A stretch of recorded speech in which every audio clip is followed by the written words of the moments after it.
Julian Ellis thrived on precision. That was the first fact anyone learned about him, whether they worked in the lofty offices of Ellis Global Ventures or simply met him at a high-profile philanthropic event. He was the type of man who'd never be found with a wrinkled shirt or an errant hair out of place. He was precise with his business decisions, his personal schedule, down to the minute, and even his philanthropic efforts, which always yielded measurable results. At 34 years old, Julian had built a financial empire that spanned multiple continents. Ellis Global Ventures specialized in cutting-edge technology, real estate acquisitions, and philanthropic initiatives that ranged from environmental sustainability to educational grants. Employees who worked closely with Julian joked that his day was planned as rigidly as a NASA mission. No minute was wasted, no conversation unplanned. This reputation for exactitude made him revered in the corporate world, and sometimes made him seem unreachable as a human being. That was why his inner circle stared, mouths agape, when he abruptly decided to take a solo cross-country drive to survey potential real estate investments. Traditionally, he would fly by private jet, breezing from one meeting to the next. But this time, something in him craved the open road. "Julian, are you sure you don't want a driver?" his personal assistant Melissa had fretted. She was a warm woman in her late 30s who understood the relentless pace of Julian's life better than anyone. "You have upcoming meetings in Chicago, Denver, Los Angeles. Why drive at all?" He'd responded with a calm smile. "I need to feel the road," he told her, as if that explained everything. "I need to slow down. A car trip forces you to notice things you might otherwise overlook." He had said it with conviction, though the concept felt almost foreign to him. Slowing down? That was not his nature. And yet, he longed for a change of pace. Over the past year, a restless feeling had settled in the pit of his stomach, making him question what all his accomplishments added up to if he never truly enjoyed life beyond the corporate stage. So he embarked on the journey in a top-of-the-line sports sedan, its custom leather seats and advanced navigation system, a testament to his love of quality. The first few days on the road felt liberating. He could pause whenever a scenic vista called out to him, buy fresh produce from roadside stands, or simply roll the windows down and taste the wind. There was no board meeting to rush to, no transatlantic flight where he'd be asleep before the landing. He began to notice the subtle joys of travel, how small towns had their own local pride, how farmland seemed endless under the summer sun, how an early morning sunrise across a lonely highway could be more awe-inspiring than any corporate skyscraper. By the fourth day, he found himself in the heart of rural America, scanning a map for a route to a new real estate property. He was enthralled with the open spaces, the gentle roll of farmland that fused into distant horizons. He even enjoyed the old country music station he'd discovered on the radio. Then, out of nowhere, the car's engine light blinked red. A shrill warning beep shattered the tranquil hum of the drive. Disbelieving, Julian felt the car begin to shudder and heat up. Steam curled from beneath the hood, trailing behind him like a white flag of surrender. Immediately, he pulled over on the dusty shoulder of a little-used two-lane highway. He cut the engine, stepping out to assess the damage. The midday sun bore down, hot enough to shimmer across the asphalt. The engine hissed angrily, coolant dripping beneath the chassis. The irony did not escape him. He was a billionaire with seemingly endless resources, now stranded in what looked like the middle of nowhere. "Impossible," he muttered under his breath. "I just had this serviced." But machines had minds of their own, and apparently they didn't care how many zeros he had in his bank account. Sweat beaded on his forehead as he retrieved his phone, intending to call for immediate roadside assistance. He soon discovered that the robust network of cell towers he took for granted in major cities simply did not exist in these remote parts. Patchy reception garbled his calls, and text messages hung unsent.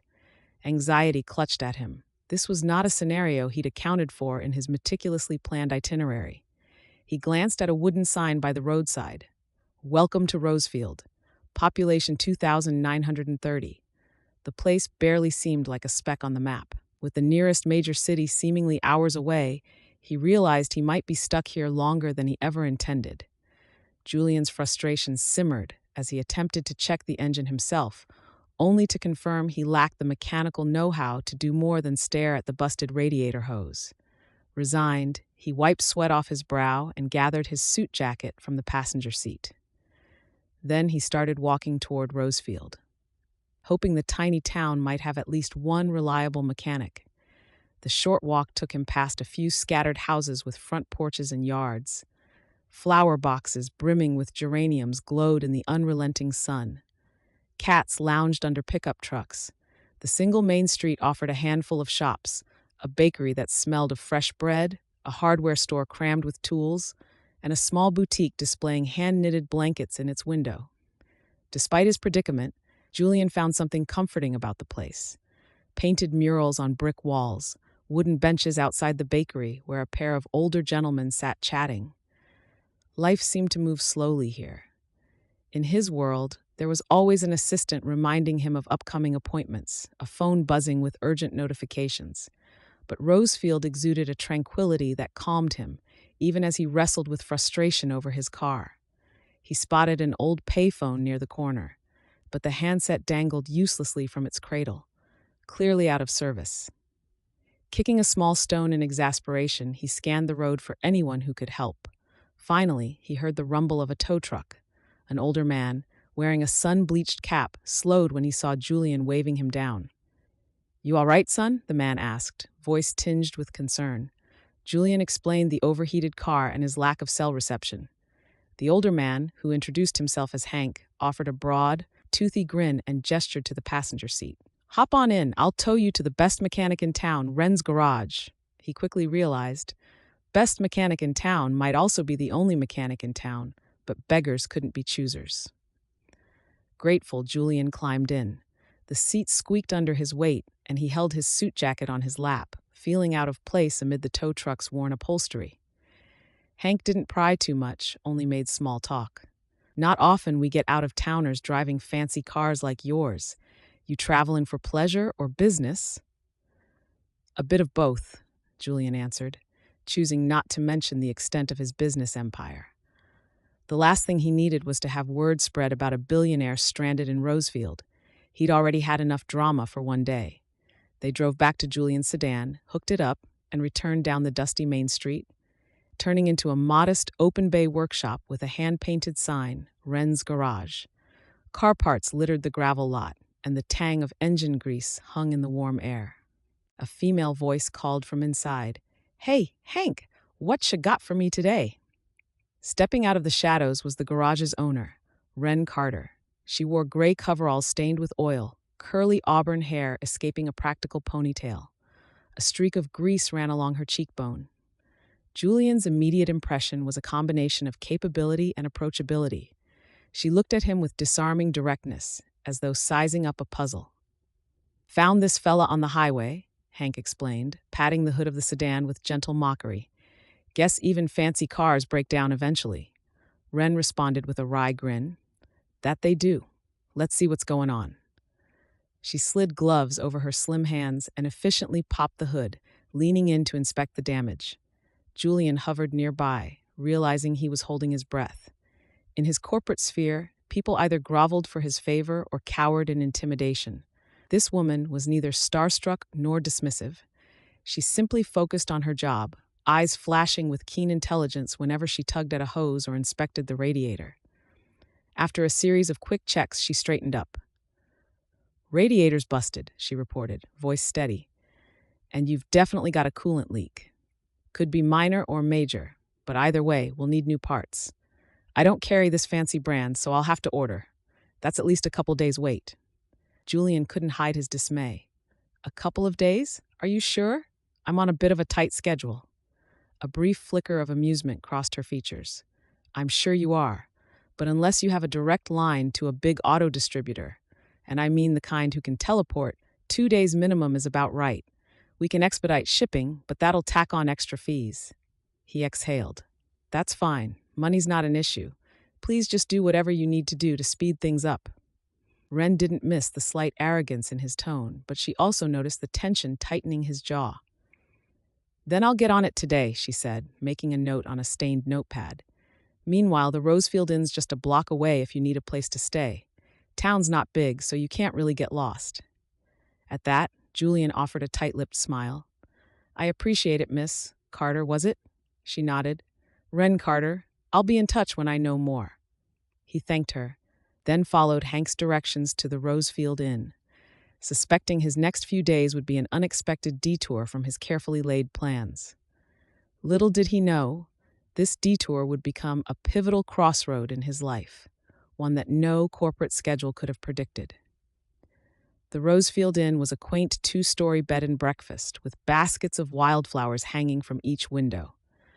The front porch had a pair of rocking chairs angled to watch the street, inviting guests to slow down and enjoy a passing breeze.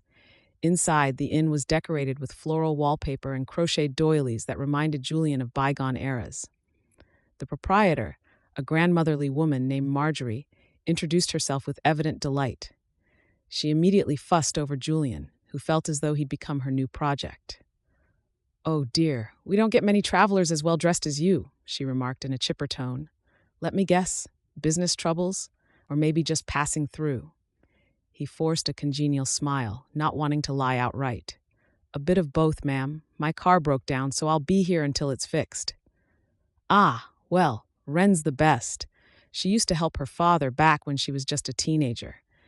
Took over the garage a couple years ago, Marjorie said, leading him up a creaking staircase. Not much else in the way of mechanics around here, so you're lucky she's good at what she does. Marjorie opened the door to a cozy guest room with a single bed. A vase of daisies perched on a small wooden dresser. The bathroom door was near the foot of the bed, and a tiny desk sat against the wall.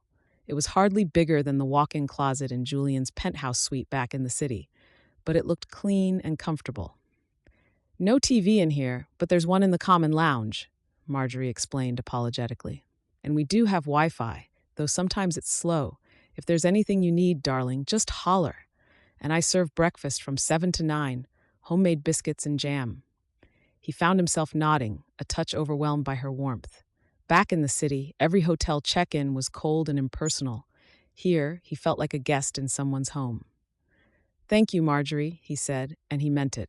After Marjorie left, Julian sat on the edge of the bed looking at his phone. The cell signal wavered between one bar and none. He managed to text a quick update to Melissa, his assistant. Car trouble. Stuck in small town for a few days. Please rearrange appointments. We'll update soon.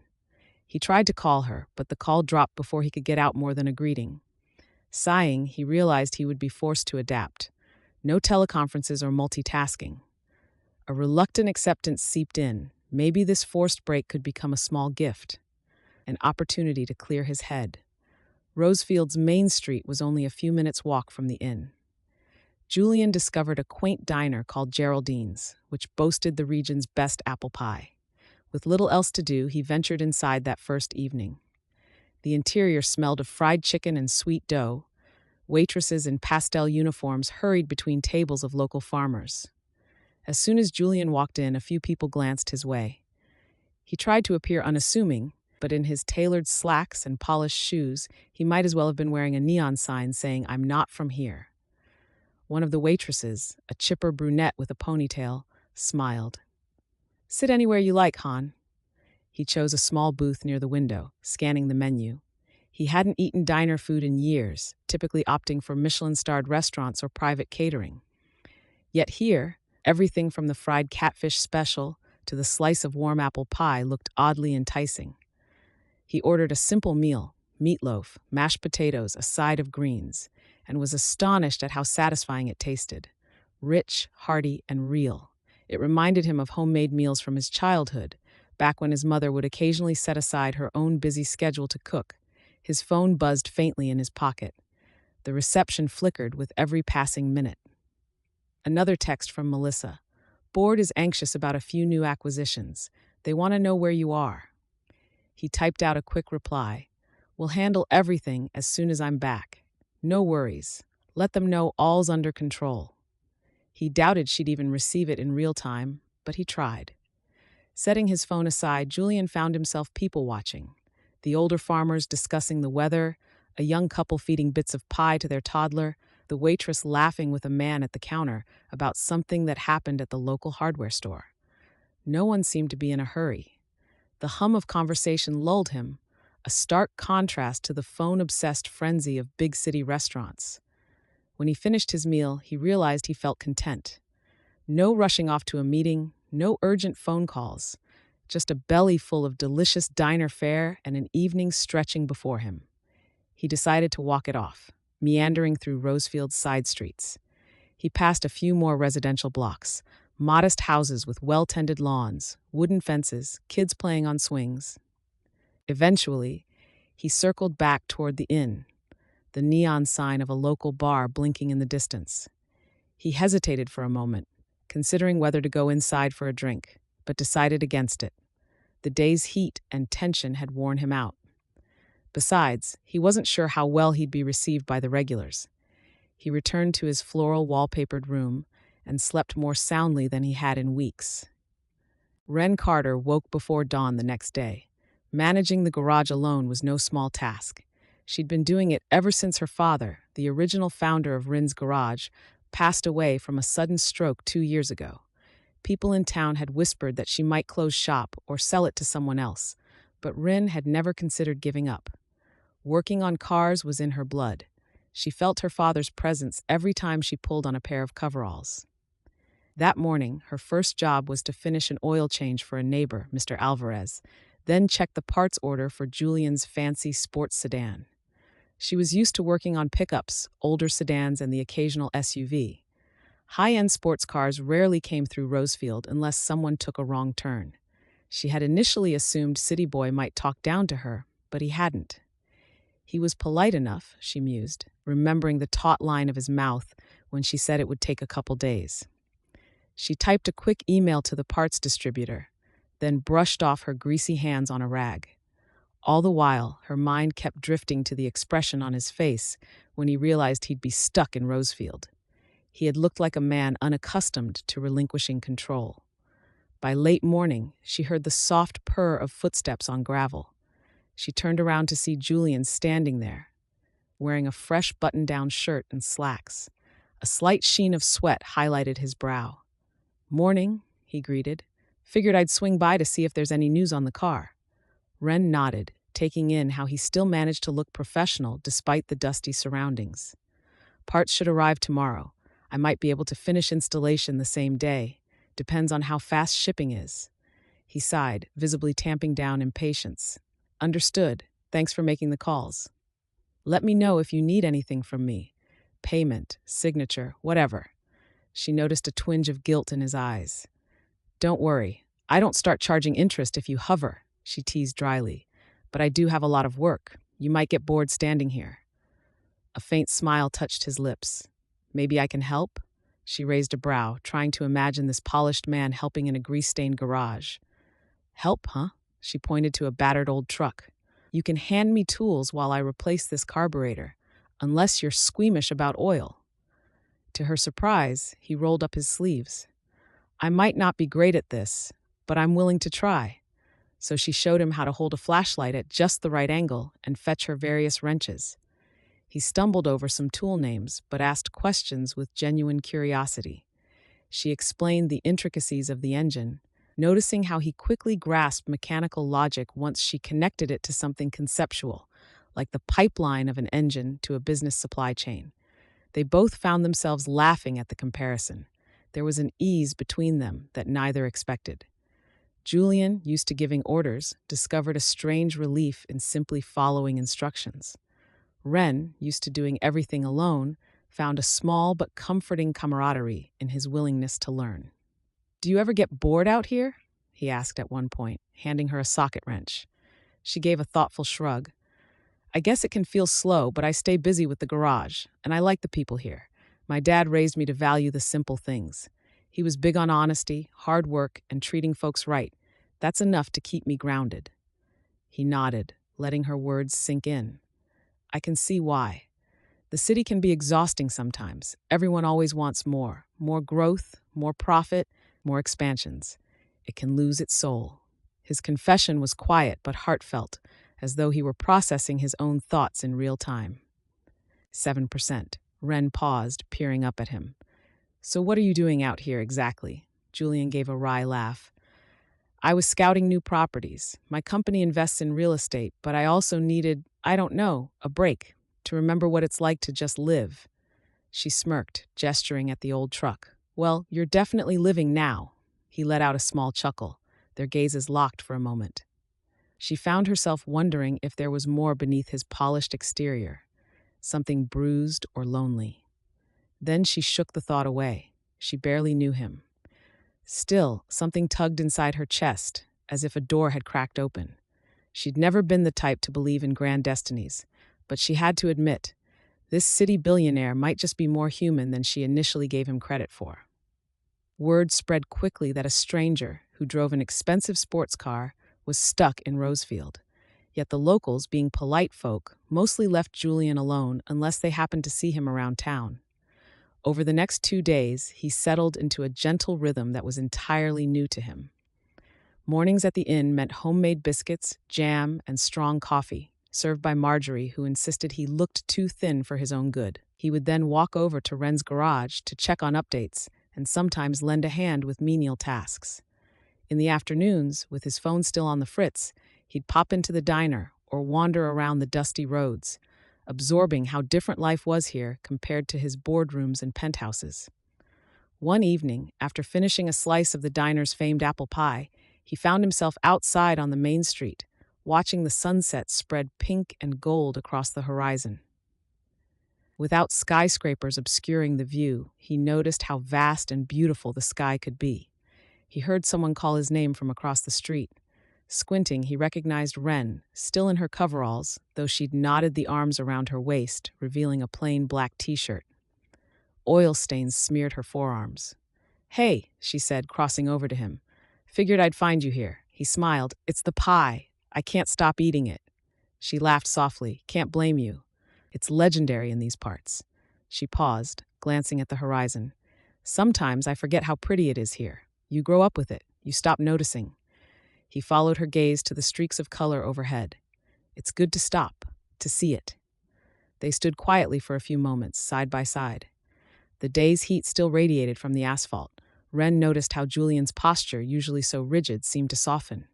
In the hush, she sensed he was fighting some internal battle, torn between the unstoppable momentum of his corporate life and the unexpected calm he found here.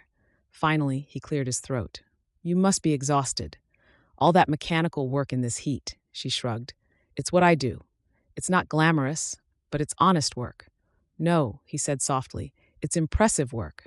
She glanced at him, her heartbeat fluttering. There was a sincerity in his eyes that made her flush. Before the moment could stretch any further, they heard someone calling from down the street, a couple of Wren's friends waving to her. She waved back. Some of the gang's headed to the Rusty Nail, she explained, gesturing toward the flickering neon sign a block away. It's a local bar. Not exactly a hot spot, but they have live music on weekends. Want to come? He hesitated. Typically, he loathed crowded bars. Too many prying eyes, potential for gossip.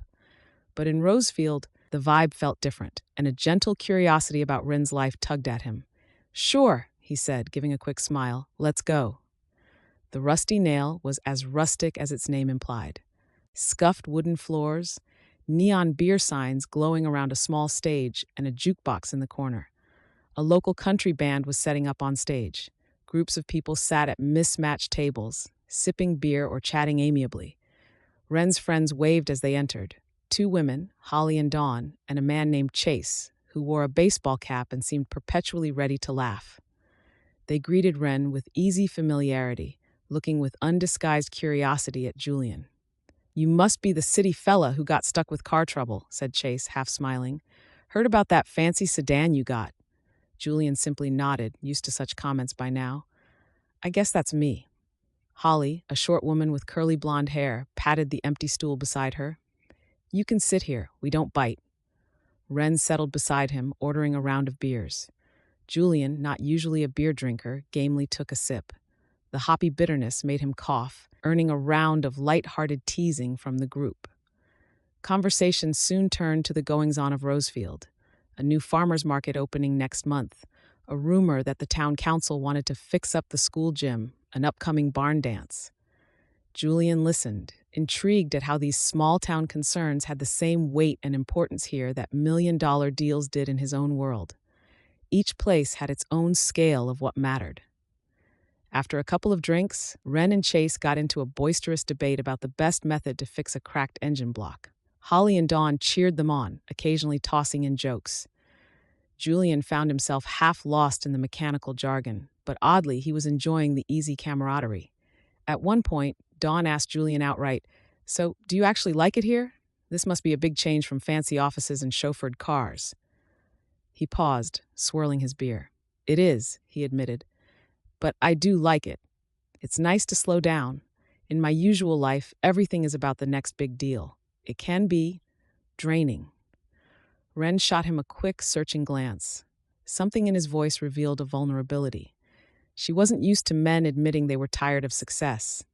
He turned his head slightly, meeting her gaze, as if acknowledging that she saw him in a way many didn't. The band started playing a lively tune, and a few couples took to the makeshift dance floor.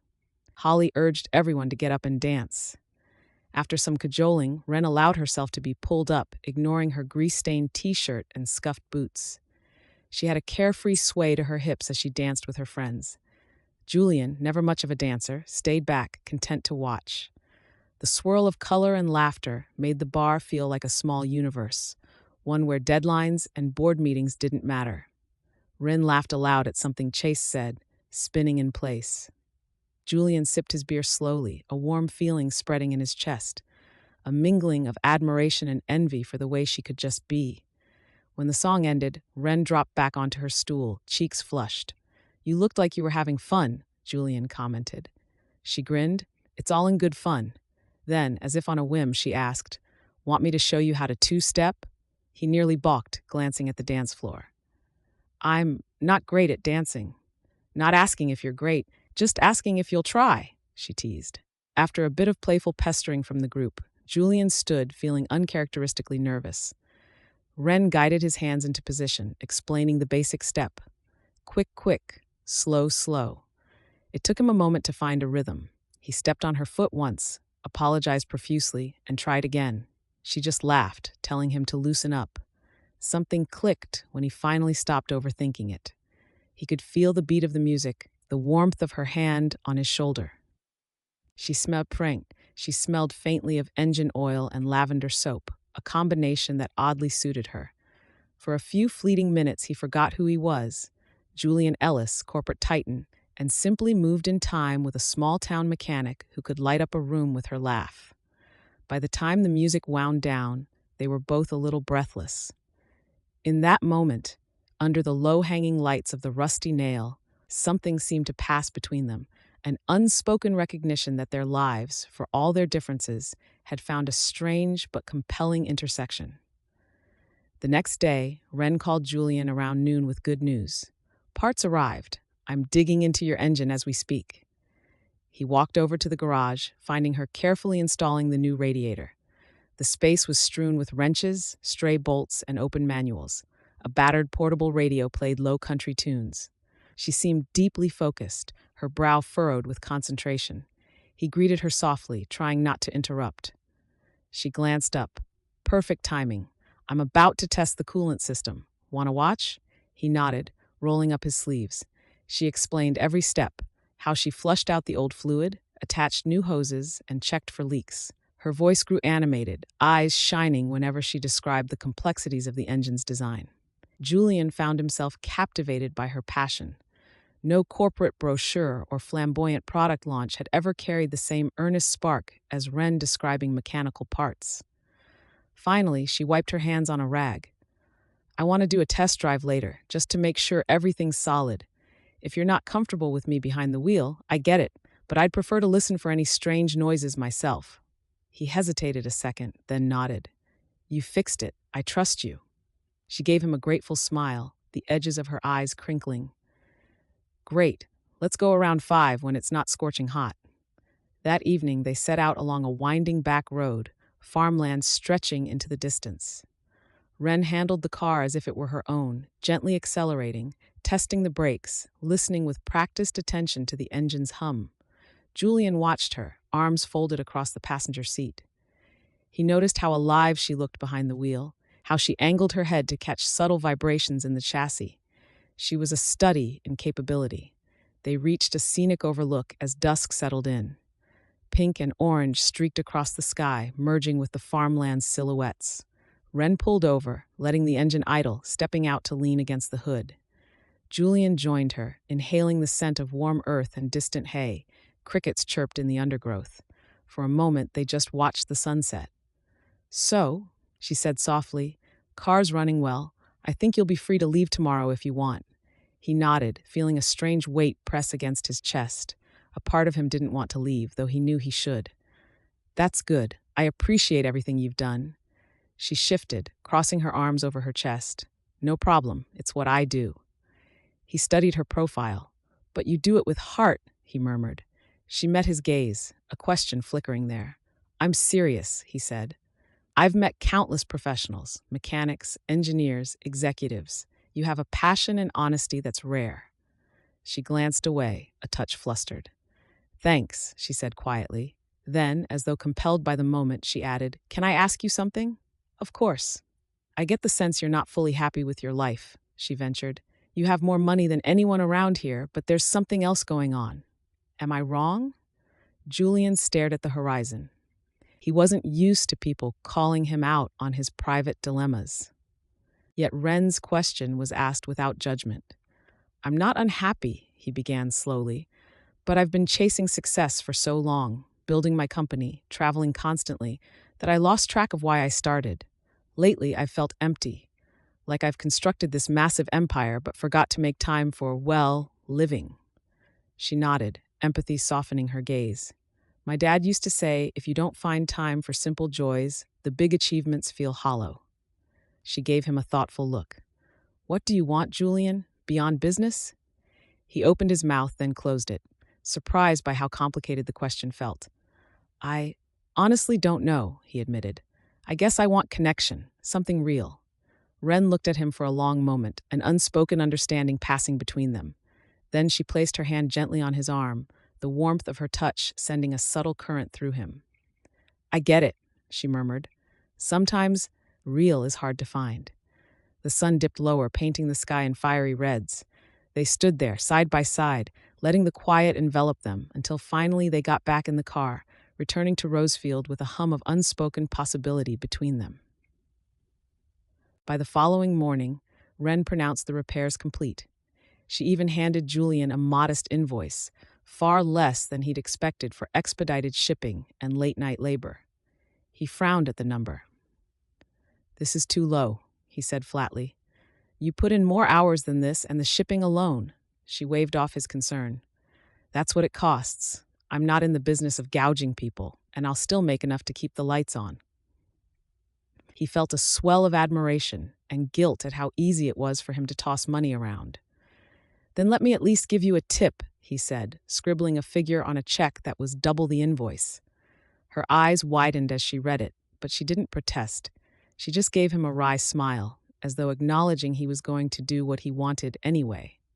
They hovered in an awkward silence. He was supposed to leave. The car was fixed. The schedule demanded his presence in the next city. And yet, the thought of driving away from Rosefield, away from her, made his chest tight. "I'd like to keep in touch," he said at last, words sounding too formal. "Maybe see you again if circumstances allow." She gave him a lingering look. "I'd like that. I mean, I don't mind a text now and then, or a call if you can get reception." He chuckled. "Right." A swirl of impulses urged him to be bold. Invite her to the city, or ask for a date. But the world of Ellis Global Ventures felt miles away from Rosefield's dusty roads. Instead, he stepped closer. "Listen, I haven't been entirely forthcoming about who I am," he confessed quietly. "I'm the founder of a large firm, Ellis Global Ventures. I'm a billionaire." She arched a brow. "Explains a few things," she said, more intrigued than intimidated. "I guess I should ask if that changes anything. Are you secretly a prince, too?" He breathed a laugh, relieved by her breezy response. "No, just a very busy executive with more money than sense, apparently." She mulled that over. "I already suspected you were loaded, but okay, thanks for telling me." She paused, searching his face. This doesn't mean you're not still just Julian, you know. I've seen you picking up wrenches and attempting line dances. That's the guy I like." Warmth spread in his chest. He realized then how fear of rejection had weighed on him. "Thank you," he said softly. Her cheeks flushed, but she kept her composure. "So," she said, crossing her arms, "go do your billionaire stuff. But don't be a stranger." He took a bold step forward, leaning in to press a soft, tentative kiss to her cheek. She inhaled sharply, eyes widening at the unexpected intimacy. Then her lips curved into a shy smile. "Safe travels," she whispered. With that, Julian climbed into his gleaming sports sedan, the engine purring in perfect condition. He offered a final wave and pulled out onto the highway. In the rearview mirror, he saw Wren standing in front of the garage, arms folded, eyes following him. His heart twisted. Something told him he wasn't leaving just a small town behind. He was leaving a piece of himself that had finally felt alive. A week later, Julian was once again immersed in the corporate swirl. His assistant, Melissa, updated him on dozens of pressing matters: a potential acquisition in Silicon Valley, an upcoming charity gala, and an urgent meeting with the board to finalize strategic plans for the next quarter. The relentless pace felt both familiar and suffocating. He checked messages, answered calls, and orchestrated solutions with the same calm efficiency as before. Yet a new restlessness brewed beneath his polished facade. He found himself thinking often of Rosefield, its unhurried mornings, the star-filled skies, the laughter in the rusty nail. Most persistently, he thought of Wren. In between strategic calls and investment decisions, he typed quick texts to her. "Julian, hope all's well at the garage. City's busy as usual. Miss your local diner's apple pie." Sometimes she replied with a wry comment, "Wren, you'll be happy to hear I'm currently elbow deep in a tractor engine." Very glamorous, and yes, the pie's still amazing. The dry humor in her messages made him smile, relieving stress better than any spa day. Late at night, he replayed their easy conversations in his mind, questioning why this connection felt so different, so authentic. After a lengthy board meeting one afternoon, his phone buzzed with a call from an unknown number. His chest fluttered at the thought that it might be Wren. Indeed, her voice crackled over the line. "Hey there, city boy. Surprised you picked up. I figured you'd be in some big meeting." Julian smiled, leaning back in his plush office chair. "I'm always in a big meeting, but I'll make an exception for my favorite mechanic." She let out a soft laugh. "Just wanted to say hi, and also to mention that I've had a couple of travelers drop by, saying they heard about my shop from a certain fancy car owner. Word travels fast when you're a billionaire, huh?" His heart warmed. "I hope it helps your business." "Yeah, it's nice. A bit weird, though. I'm not used to publicity. But anyway, thanks." They talked for a few more minutes, the conversation meandering from business to small-town gossip. As soon as the call ended, Julian stared at the phone, a flicker of an idea taking shape. He needed to see her again. Life was short, and he'd spent too many years ignoring personal connections in favor of corporate conquests. Making up his mind, he typed a text. "Julian, to Wren, any chance you'd come visit the city for a weekend? I'd love to show you around. Hotel's on me. Or you can stay at my place if you like. No pressure." He wasn't sure if she'd say yes, half expecting a polite refusal. But 20 minutes later, her reply arrived. "Wren, been thinking about expanding my horizons. Sure, I'll come. Never seen your big city from a local's perspective. Let's do it." Adrenaline coursed through him as he read her words. It felt like he'd just secured the most important deal of his life. Wren boarded a train late on a Friday night, traveling for hours until the farmland gave way to sprawling suburbs and eventually the towering skyline of Julian City. She clutched a small duffel bag, feeling both excitement and nerves. The station buzzed with activity. Commuters, street musicians, neon signs advertising everything from energy drinks to luxury condos. Julian waited at the platform, scanning the crowd. When he spotted her, relief lit his face. He rushed over, offering a quick hug. She melted into his arms for a second before pulling back to take in the sight of him in an impeccably tailored suit. "You look good," she teased, noticing the faint circle under his eyes. "But tired," he chuckled. "Long week. Seeing you is the highlight." She rolled her eyes playfully. "Don't lay it on too thick, city boy. So where to first?" He whisked her into a sleek town car he'd arranged, politely opening the door. She settled into the plush seat, feeling an odd sense of whiplash. Just days ago, she'd been under the hood of a rusty old truck. Now she was in the heart of a metropolis. The streets glowed with skyscraper lights, and streams of taxis rushed by. Billboards loomed overhead, advertising high-end fashion, smartphones, and Broadway musicals. They arrived at a stylish restaurant with a modern, minimalist interior. Tall windows framed the bustling street outside. A maitre d' greeted Julian with hushed deference, and they were quickly seated at a corner table overlooking the city. Wren couldn't help noticing the prices on the menu. $60 for a single entree? She forced herself not to balk. Julian ordered a wine flight for them, and Wren tried to act nonchalant, though she rarely drank anything besides beer or the occasional cheap wine. She was hyper-aware of the other diners, men and women in designer clothes, softly clinking silverware. She sensed they were giving her sideways glances, but it could have been her imagination.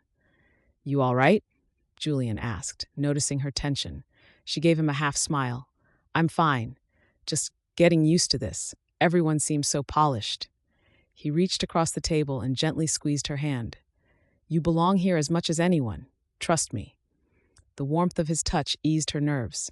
Conversation flowed about their weeks, Wren's new influx of curious customers, Julian's negotiations with a potential tech partner. She teased him about all the forks in front of them, and he tried to decode the intricacies of her tractor engine repairs. Laughter punctured the stiffness of the fancy setting, drawing a few smiles from servers passing by. After dinner, they strolled the city streets, bright with neon and humming with traffic. Wren marveled at the sheer scale.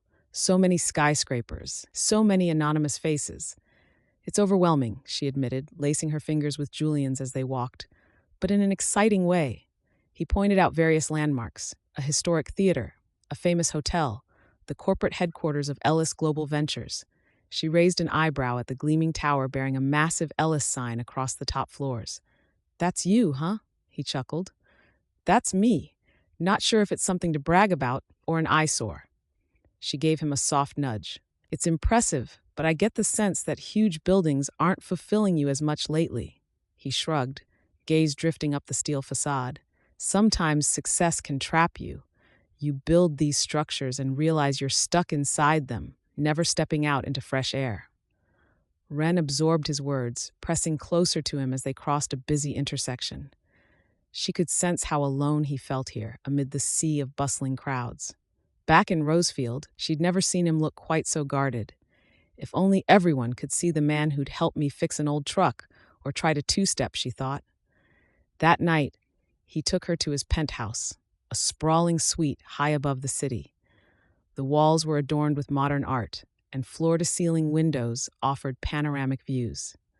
Wren walked through the living area, spotting a pristine kitchen with gadgets she'd never seen outside of cooking shows. "This is where you live?" she asked, turning slowly. "It's enormous. How many bedrooms are there?" "3, he said, somewhat sheepishly, "but I only really use one. You can have your own if you want, for privacy." She met his gaze, reading the subtext. "We'll see," she replied gently, letting the question of sleeping arrangements hang. They were taking things slowly, yet they both felt the pull of deeper emotions. For now, Wren changed the subject, heading to the window to marvel at the city lights. Julian joined her, slipping an arm around her waist. Together, they watched the metropolis glow below. "It's pretty," she admitted, "but in a very different way than home." He murmured in agreement, resting his cheek against her hair. "I'm glad you're here." She smiled, letting the moment settle into her heart. Whatever happened next, she realized they were forging something real. Over the weekend, Julian tried to balance his professional obligations with showing Wren the city. On Saturday morning, he gave her a tour of Ellis Global Ventures. Dressed in jeans and a neat blouse, Wren attracted a few curious stares as she walked through the sleek corridors. Still, she maintained a cool confidence, greeting people with polite nods. Julian introduced her to Melissa, whose eyes sparked with curiosity. After a moment's greeting, Melissa discreetly pulled Julian aside.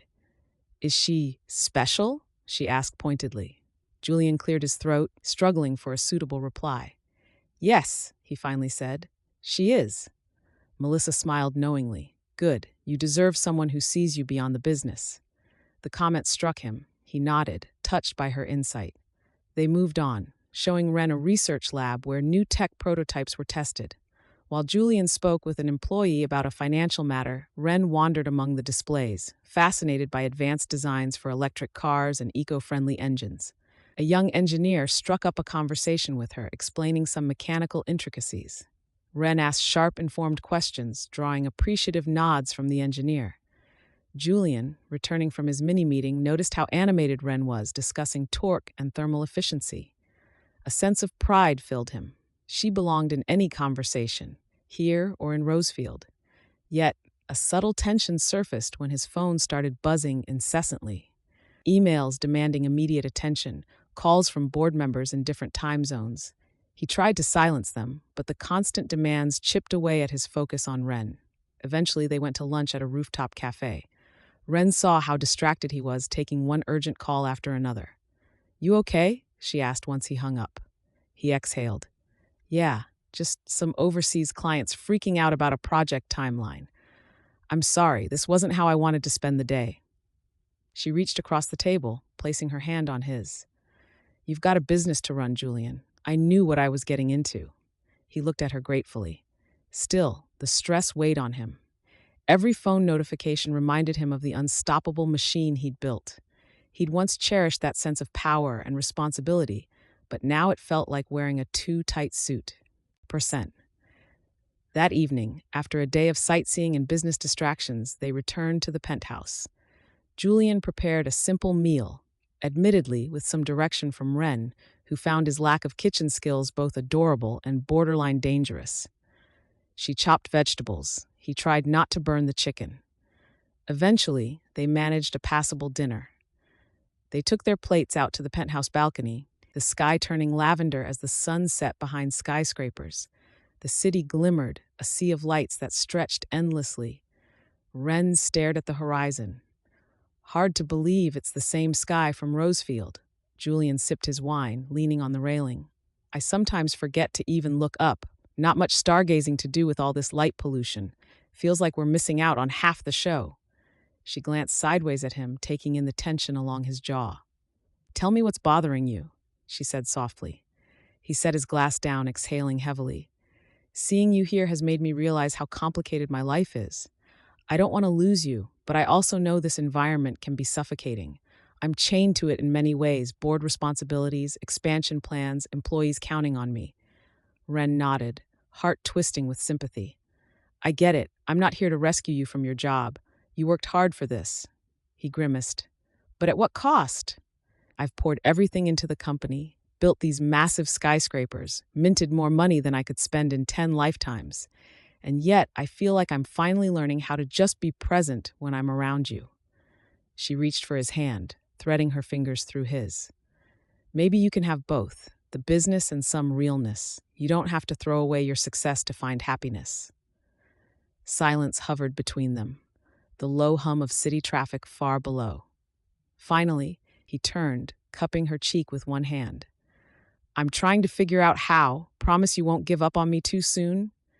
She rested a hand on his chest, feeling the steady thud of his heartbeat. "I'm not going anywhere," she murmured, leaning in to brush her lips softly against his. The kiss was tentative, but it carried a current of longing that had been building since they first met. When they pulled apart, both were a little breathless. She saw the vulnerability in his eyes, the look of a man who'd conquered worlds but was terrified of losing something truly precious. So she wrapped her arms around him, resting her head on his shoulder as the city lights shimmered. "Let's figure it out, one step at a time," she whispered. He nodded, holding her close. For once, Julian Ellis, unstoppable billionaire, allowed himself to be tender, letting the swirl of the metropolis fall away as they stood together under the darkening sky. After Wren returned home, life tried to pull them in different directions. She resumed her daily grind at the garage, while Julian dove headlong into corporate expansions. Yet they texted or called almost daily, forging an emotional bond that caught them both by surprise. In Rosefield, a trickle of new customers continued, many drawn by the rumor of a celebrity billionaire. using Wren's services.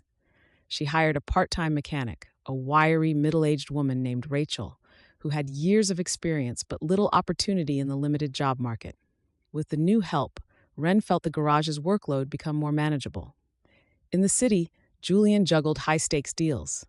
Though his heart wasn't in it the same way, he still excelled. By year-end, Ellis Global Ventures had secured a groundbreaking merger with a European tech firm, further boosting his public image. Interviews, photo ops, and TV appearances followed. Inevitably, curiosity arose about his personal life. A few tabloids speculated about a mystery woman he was sometimes seen texting. Close colleagues noticed changes in him. He seemed lighter, more approachable. Melissa asked coyly if Rosefield had anything to do with his improved mood. He just smiled and changed the subject. Every few weeks, he'd make the trek back to Rosefield, this time scheduling it in his calendar as personal days, which stunned his board. He'd split his time between overseeing a prospective real estate deal and sneaking away to see Wren. They'd share quiet dinners at Geraldine's, sometimes driving to the outskirts of town to watch meteor showers from the hood of his car. She confided more about her father's legacy, how he'd struggled to keep the garage afloat through tough economies. Julian opened up about his strained relationship with his own father, a stoic businessman who never offered praise, only criticism. Each piece of personal history they revealed bound them closer. Yet a ticking clock loomed in both their minds. How could they maintain this equilibrium forever? Could a small-town mechanic and a global empire builder truly merge their lives? A significant turning point arrived when Julian discovered a promising real estate investment near Rosefield, a large tract of land that could serve as a logistics hub for regional transportation. His company was eyeing it for distribution centers and possibly an industrial park. Privately, Julian worried about overshadowing Rosefield with big corporate footprints. He didn't want to see Wren's peaceful home turned into an industrial corridor. On the other hand, it could bring jobs and infrastructure improvements to the area. He broached the subject over dinner one evening at the inn. "Ellis Global is looking at land near town," he said, stirring his coffee. "I'm involved, but not sure if I want to push forward. Could change the character of the region." Wren frowned. "That's tricky. Rosefield could benefit from more commerce, but it might also bring big city problems." He nodded. "I'm trying to weigh the pros and cons. I don't want to exploit the place or cause resentment." She reached across the table, covering his hand with hers. "You're actually caring about the impact on the community. That's huge." She offered a half smile. "Maybe you can set conditions that protect farmland or local businesses." He squeezed her hand. "I was thinking the same thing, some kind of balanced development." He paused, voice quieter. "You see what's happening, right? I'm trying to move part of my world closer to yours." Wren's heart skipped a beat at the admission. She understood the significance of Julian wanting to anchor a piece of his empire near Rosefield. "I see it," she murmured, "and I appreciate it." He exhaled, relieved. "Good. I'll do it carefully, I promise." Months passed, each filled with careful planning, heartfelt phone calls, and visits that grew in length. Julian's presence in Rosefield became less of a novelty and more of a welcome sign. Townsfolk greeted him warmly at the diner, sometimes chatting with him about local concerns. Wren's garage thrived. She and Rachel handled a growing client roster, eventually adding a second repair bay. Late one evening, while Julian was visiting, Wren found him tinkering with a new sign design for the garage on a piece of paper. "Wren's Garage, now with 2 bays," it proclaimed in neat lettering. "You're a closet graphic designer," she teased, studying his precise handwriting. He chuckled. "Hardly. Just excited for you." Their eyes met, and Wren felt a surge of emotion. She'd come to need him, his unwavering support, the way he always believed in her. It was scary how quickly he'd become essential. That night, Julian organized a simple gathering at the local farm-to-table cafe, inviting a handful of Rosefield residents he'd befriended: Hank, Marjorie, Chase, Holly, Dawn, and some others. They enjoyed hearty platters of roast chicken, fresh vegetables, homemade pies. Laughter and chatter filled the room. Wren sat near the end of one long table, warmed by the sense of community. After dinner, Julian stood, clearing his throat. He looked uncharacteristically nervous. The chatter died down as all eyes turned to him. "I just want to say how grateful I am that you all welcomed me here," he began. "Rosefield has shown me a different kind of wealth, friendship, honesty, and heart." Wren's cheeks warmed as he glanced in her direction. A hush seemed to settle over everything else. He continued softly, "And Wren, you've transformed my life. You reminded me that there's more to living than signing contracts and chasing profits. You taught me about courage, integrity, and that there's immense value in building something genuine." Tears pricked Wren's eyes. She wondered if he was about to make some dramatic announcement about investing in the town's future. Instead, he reached into his pocket, extracting a small velvet box. Her heart stuttered. "In the city, I could buy the biggest diamond in the world," he said, opening the box to reveal a modest but elegant ring. "But that's not what this is about. I wanted something that represents us, something with subtle details that remind me of how we met, like the little engine motif engraved on the inner band." A collective gasp spread through the room. Wren's mind buzzed with disbelief. The box in his hand sparkled under the cafe's overhead lights. Julian walked toward her, voice trembling. "Wren Carter, will you marry me? Share your life with me. Bring that fierce honesty and passion to everything we build together." Tears welled in her eyes. She felt her entire world pivot on this moment. Around them, the onlookers seemed to hold their breath. Her father's memory flashed in her mind. How proud he'd be to see her loved like this. "Yes," her heart screamed. She swallowed hard, barely finding her voice. "Yes, Julian, I'll marry you," she said, tears spilling as she smiled broadly. Cheers erupted. Hank whistled, and Marjorie clapped with glee. Dawn and Holly rushed forward to hug Wren. Julian slipped the ring on her finger, his hands unsteady. Then he pulled her in for a tender, trembling kiss. Applause and shouts enveloped them, and just like that, the dusty roads and polished skyscrapers found their bridge. In the months that followed, they planned a wedding that would honor both their worlds. Wren insisted on an outdoor ceremony in a local orchard near Rosefield, a place her father had once taken her to pick apples. Julian offered to cover expenses, wanting to give her the perfect day, but she made sure it stayed modest and heartfelt. No need for over-the-top extravagance. The orchard was beautiful in late spring, trees in full bloom with delicate white and pink petals. Wooden benches were set among the rows, and a simple arch made of reclaimed barnwood stood at the clearing's center.